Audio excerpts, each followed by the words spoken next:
Hi സുഹൃത്തുക്കളെ, Ontario പ്രൊവിൻഷ്യനിലെ Toronto സിറ്റിയിലാണ് ഞങ്ങളിപ്പോൾ ഉള്ളത്. അതായത് ടൊറൻറ്റോ സിറ്റിയിൽ നിന്ന് 50 കിലോമീറ്റർ അകലെയുള്ള വിറ്റ്ബി ആണ് ഞങ്ങളുടെ താമസ സ്ഥലം. ഇവിടെ ഏകദേശം ഈ കമ്മ്യൂണിറ്റിയിൽ 200 വീടുകളുണ്ട്. എല്ലാം ഏറെക്കുറെ ഒരേ ഇതാണ്. ഓരോ കമ്മ്യൂണിറ്റിയിലും ഓരോ ടൈപ്പ് വീടുകളാണ്.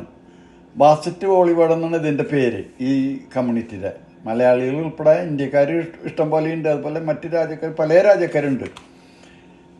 ഇത് ഇവിടെ പൈൻമരമാണ് ഈ കാണുന്നത്. പൈൻമരമാണ് ഇവിടെ അധികം കാണുന്നത്. ഈ പൈൻമരമാണ്. പിന്നെ കാനഡയുടെ നാഷണൽ ട്രീ ആയ മേപ്പിൾ മരങ്ങളുണ്ട്. അതിൻ്റെ ഇലയാണ് ഇപ്പോൾ ഞാൻ നേരത്തെ കാട്ടിയത്. അതാണ് ഇവിടുത്തെ ദേശീയ മേപ്പിൾ മരമാണ് ഈ കാണുന്നത്. ഇപ്പോൾ കാണുന്നത് മേപ്പിൾ മരം. ഈ മേപ്പിൾ മരത്തിൽ നിന്ന് എടുക്കുന്ന സിറപ്പ്, പാൻ കേക്ക്, അതുപോലെ ഒരുപാട് സാധനങ്ങൾ ഉണ്ടാക്കണ എന്നിട്ട് ഉപയോഗിക്കുന്നുണ്ട്. ഈ സുന്ദരമായ കാഴ്ചയാണ് ഈ പ്രദേശം.